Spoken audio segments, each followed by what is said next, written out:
दोस्तों चैनल में आपका स्वागत है। ये रेनॉल्ट डस्टर कार है। इसका जो स्विच है ये लाइट का डिपर का जो है वो काम नहीं कर रहा है, और अगर मैं हाई बीम भी एक्टिवेट करूँ वो भी एक्टिवेट नहीं हो रही है। तो एक बार मैं आपको ये चेक कराता हूँ। लाइट है और ये मैंने लो बीम ऑन कर, जैसे आप देख सकते हैं लो बीम ऑन है। अब मैं डिपर मारने की कोशिश करता हूँ। देखिए यहाँ पे ये स्टक हो चुका है, बिल्कुल नहीं हिल रहा है, ऊपर जा ही नहीं रहा, एक्टिवेट ही नहीं हो रहा। और अगर मैं हाई बीम भी एक्टिवेट कर रहा हूँ नीचे की तरफ करके, वो भी एक्टिवेट नहीं हो रही है, वो भी ऑन नहीं रही। ये स्विच स्टक है बेसिकली, तो उसको मूव ही नहीं कर पा रहा। जो स्विच है इसको हम खोल के देखेंगे कि अगर इस स्विच रिपेयर हो सकता है, इसको रिपेयर करने की कोशिश करेंगे। अगर नहीं हो सकता इसको रिप्लेस करेंगे।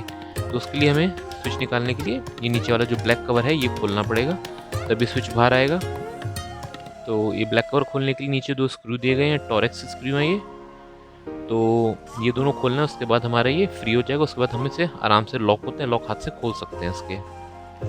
तो इस वीडियो में शुरू से एंड तक बने रहिएगा ताकि बिल्कुल डिटेल्ड वीडियो कैसे कैसे करना आपको पता चले। तो स्क्रू खोलने के लिए हम टॉरेक्स का की है T20 ये यूज़ कर रहे हैं। तो आइए चलिए दोनों स्क्रू खोलते हैं।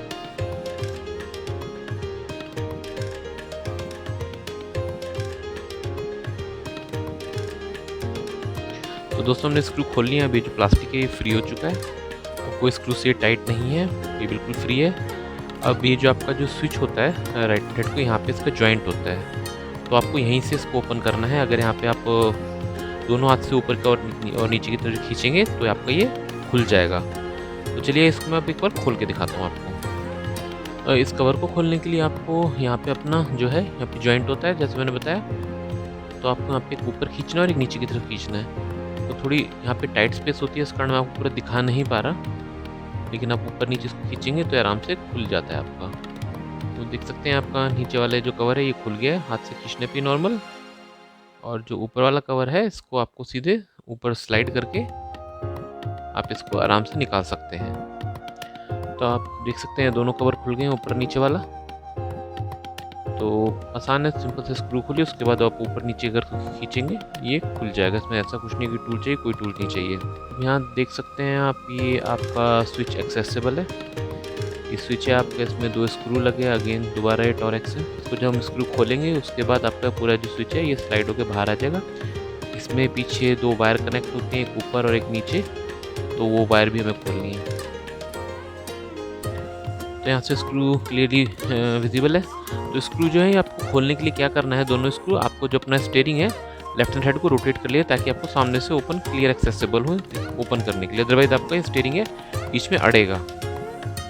और इसको अगर मैं खोलने के लिए बताऊं तो आपकी टॉरेक्स T10 की यूज़ होगी, तो इसकी को यूज़ करके हम दोनों स्क्रू खोल सकते हैं। तो चलिए आइए इसको खोलते हैं। तो हमने दोनों स्क्रू खोल लिए हैं, इसको हम यूँ स्लाइड करके बाहर निकाल सकते हैं। देखिए स्लाइड करके बाहर आ गया, लेकिन इसके बैक साइड पे आपके दो केबल के पेयर होते हैं, एक ऊपर साइड को और एक नीचे की तरफ, वो कनेक्ट होता है। तो पहले आपको वो खोलना है, उसके बाद ही आप ये स्विच स्लाइड करके बाहर निकाल सकते हैं। तो एक बार आपको ये खोल के दिखाता हूँ। तो आप देख सकते हैं यहाँ पर ये आपका केबल दिख रही है। तो यहाँ से आपको इसको सॉकेट दिख रहा है, यहाँ से आपको ये सॉकेट निकालना, आपको स्लाइड करके यहाँ पिन होती है। तो दोनों हाथ यूज़ करने पड़ेंगे, इसलिए मैं एक बार कैमरा साइड में करके आपको मैं दिखाता हूँ। तो साइड से अगर आप करेंगे वहाँ से आसानी से आपका स्विच निकल जाएगा। तो देख सकते हैं आप ये एक स्विच निकल गया।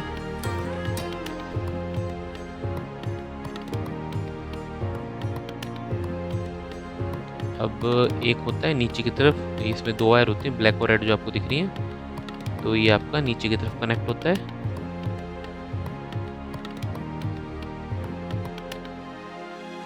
तो ये देख सकते हैं पूरा जो ये आपका स्विच है। तो एक बार इसको खोलते हैं, खोल के चेक करते हैं इसमें क्या है। इसको अगर रिपेयर कर सकते हैं रिपेयर करेंगे, तो एक बार से खोल के चेक करते हैं। तो दोस्तों इसको एक बार खोल के देखते हैं। इसको जो स्क्रू हैं दो, इसको भी खोलने के लिए आपका T10 Torex same screw use होगा। तो इसको मैंने एक बार ढीला किया, ट्राई करूँ एक बार इसको मूव करने की, मूव हो सके, लेकिन ये मूव नहीं हो रहा है इसका स्विच। तो देख रहे हैं अभी बिल्कुल अभी भी टाइट है। तो एक बार इसको पूरा खोलते हैं, पूरा खोल के एक बार इसको ट्राई करते हैं अंदर देखने की इसको फिक्स कर सकते हैं कि नहीं। तो एक बार खोल ले तो मैं आपको उसके बाद दिखाता हूँ।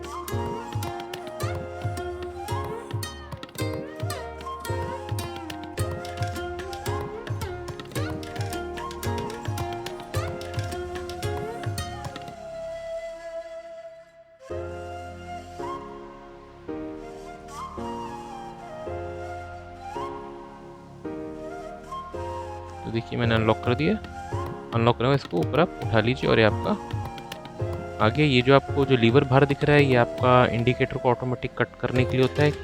जैसे आपने इंडिकेटर एक्टिवेट किया, आपने कार टर्न करी, उसके बाद ऑटोमेटिक स्विच आपका जो कट मारता है, जो आपका इंडिकेटर ऑफ हो जाता है, तो वो इसी लीवर के थ्रू होता है। आपका जो लीवर है ये आपके स्टीयरिंग में एंगेज होता है। तो ये अंदर से इसका मैकेनिज्म दिख रहा है। जो ऊपर वाला मैकेनिज्म पूरा मैकेनिकल होता है, इस मैकेनिकल के नीचे आपका इलेक्ट्रिकल होता है, जब इलेक्ट्रॉनिक सर्किट होते हैं इसके पूरे। तो ये मैकेनिकल आर्म है, जो आप मूवमेंट करते हैं, जो स्विच ऑन कर रहे हैं, डिपर दे रहे हैं, इंडिकेटर दे रहे हैं, तो सब यहीं से आपके कंट्रोल होते हैं। तो इसको भी खोलना पड़ेगा कि इसके नीचे की तरफ हमारे जो स्विच हैं, जो इलेक्ट्रॉनिक सर्किट है जहाँ पे दिक्कत आ रही है, तो एक बार इसको भी खोलते हैं। तो इसको स्विच को खोलने के लिए आपको ये जो दो सोल्डरिंग दिख रही हैं, ग्रीन और ब्लैक कलर की वायर, ये सोल्डरिंग खोलनी पड़ेगी। उसके बाद ये आपका स्विच पूरा आर्म में बाहर आएगी। मैंने सोल्डरिंग खोल ली है सोल्डरिंग आयरन से, और अब ये मैकेनिकल आर्म फ्री है। तो देख सकते हैं आप, ये बाहर आ गई। इसकी मैकेनिकल आर्म में कोई दिक्कत नहीं लगेगा, प्लास्टिक कुछ भी लॉक नहीं टूटा है, ये एज इट इज सारा इंटैक्ट है, यहाँ पे कोई दिक्कत नहीं है इसमें। अब ये जो नीचे का में इलेक्ट्रॉनिक सर्किट है इसमें, अब वो खोलना है।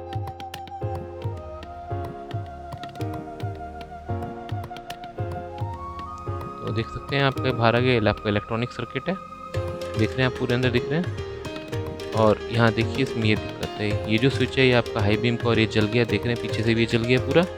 इसी कारण आपका डिपर भी काम नहीं कर रहा था, क्योंकि यहाँ पे स्टक हो गया था, इस पर स्लाइड नहीं कर पा रहा था, ना ही हाई बीम यूज़ कर पा रहे थे। तो पूरा जल गया है, इसके इसमें हम ज़्यादा कुछ कर नहीं सकते, तो अब ये रिप्लेस ही करना पड़ेगा ये स्विच। तो ये पुराना स्विच है, मैंने वापस असेंबल कर दिया था, देख सकते हैं। मैंने लीवर आगे लगाया नहीं है, लीवर नहीं लगा हुआ जो आपका इंडिकेटर का है, तो वापस असेंबल कर दिया था मैंने सोल्डरिंग करके। और ये दूसरा स्विच है, ये मैं मार्केट से लिया है मैंने, ये आफ्टर मार्केट है, मतलब ये आपका बिल्कुल OEM प्रोडक्ट नहीं है, लेकिन ये भी रिलायबल प्रोडक्ट है। जिस दुकान से मैं स्पेयर पार्ट अरेंज करता हूँ वहीं से मुझे ये अरेंज किया है मैंने, और ये लगभग मुझे 1250 रुपये का पड़ा है। तो आपकी बिल्ड क्वालिटी देख सकते हैं, इसकी बिल्ड क्वालिटी अच्छी है। तो इसमें भी सेम सॉकेट हैं, जब लिया तो चेक कर लिया, आपके जो सॉकेट हैं जो आपके इंस्टॉल होने हैं इसमें सेम होने चाहिए, तो बिल्कुल आइडेंटिकल सॉकेट हैं। तो आइए चलिए इसको इंस्टॉल करते हैं। तो जब भी आप स्विच इंस्टॉल करेंगे ध्यान रखिएगा आपका स्टीयरिंग बिल्कुल सीधा होना चाहिए, ताकि आपके जो स्विच है बिल्कुल सीधे अंदर स्लाइड होते हुए चले। जो इसकी जो पिन है, जो इंडिकेटर जिसमें आपका लॉक होता है, आपका इंडिकेटर ऑटोमेटिक स्विच होता है, जो स्विच है जिसमें इंडिकेटर आपका ऑटोमेटिक स्विच होता है वो अपने आप लॉक हो जाए।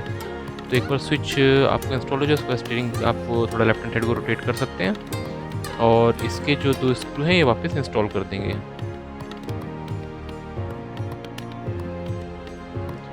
जैसा आप देख सकते हैं, आपके दोनों स्क्रू टाइट कर दिए मैंने, और अभी स्विच इंस्टॉल हो गया। उसके बाद हमें दोनों कनेक्टर लगा देना है वायर के, ऊपर वाला और नीचे वाला दोनों। तो ऊपर वाला है ये सिंपल आपको साइड से ऊपर से स्लाइड करते थे ना, ये अपने आप अंदर नीचे आके आपका लॉक हो जाएगा। ये लॉक हो गया, और ऐसे ही आपको नीचे वाला भी करना। नीचे वाला थोड़ा कंजस्टेड जगह पे है, तो उसको भी हम एक बार इंस्टॉल कर देंगे। तो ये भी इंस्टॉल हो गया है, और एक अपना स्टीयरिंग हम रोटेट करके देख लेंगे ताकि इसकी प्रॉपर फंक्शनैलिटी हो। तो एक बार चलिए लाइट को चेक करते हैं हम। तो एक बार इसको चेक करते हैं। तो भी आप देख सकते हैं मैंने पार्किंग लाइट जलाई, ये लो बीम जली है, तो आप सामने देख सकते हैं लो बीम जल रही है। अब ये मैं डिपर चला रहा हूँ, तो डिपर में आपका हाई बीम भी काम कर रही है। तो देख सकते हैं आप कंसोल में भी दिख रहा है और सामने भी दिख रहा है, तो प्रॉपर फंक्शन कर रही है ये। और अब एक बार इंडिकेटर चेक करें, तो इंडिकेटर आपकी गाड़ी की एक बार गाड़ी स्टार्ट होती है तभी काम करते हैं। तो ये गाड़ी स्टार्ट हो चुकी है, देख सकते हैं आपका राइट का इंडिकेटर है, मैं लेफ़्ट करूँगा तो ऑटो कट हो जाना चाहिए। देखिए ऑटो कट हो गया अपने आप ही। तो इसके इंडिकेटर हैं वो भी सही काम कर रहे हैं, तो ऑटो कट मैकेनिज्म जो है स्विच का वो भी सही काम कर रहा है। मल्टीपल बार चेक कर लें, लेफ़्ट राइट दोनों। देखिए अब एक सीधे ऑटोमेटिक कट हो गया। तो स्विच बिल्कुल अपनी फंक्शनैलिटी के हिसाब से बिल्कुल सही काम कर रहा है। तो चलिए अब इसके ऊपर का कवर लगाते हैं। तो दोस्तों मैंने कवर इंस्टॉल कर दिया है, जैसे निकाला गया था वैसे इंस्टॉल कर दिए गए। तो सबसे पहले आपको टॉप कवर इंस्टॉल करना है, उसके बाद स्टीयरिंग जो रिलीज आर्म होती है वो रिलीज़ करिए ताकि स्टीयरिंग फ्रीली मूव हो सके। तो अगर ये फ्रीली मूव होगा उसके बाद आप इसका जो नीचे का कवर है वो भी इंस्टॉल कर सकते हैं। पहले ऊपर वाला, फिर उसके बाद नीचे वाला, उसके बाद लॉक कर दीजिए। लॉक हो गया, तो उसके बाद मैं ये स्क्रू भी इंस्टॉल कर दूँगा। तो स्क्रू इंस्टॉल करने के बाद हम इसका काम ख़त्म हो गया। तो तो इस वीडियो में हमने ये स्विच रिप्लेस किया है। रिप्लेस करने का बहुत बेसिक प्रोसीजर है, तो आपको कुछ एक्सपर्टीज नहीं चाहिए, बेसिक टूल्स चाहिए और बेसिक नॉलेज चाहिए। जो नॉलेज आपको इस वीडियो से मिल रही है, आप आराम से इस वीडियो को फॉलो करके स्विच रिप्लेस कर सकते हैं। तो इस वीडियो में इतना ही। अगर ये वीडियो आपको पसंद आया हो तो इसको लाइक कीजिएगा और मेरे चैनल को सब्सक्राइब कीजिएगा। Keep watching Bharat automotive. Take care, bye bye.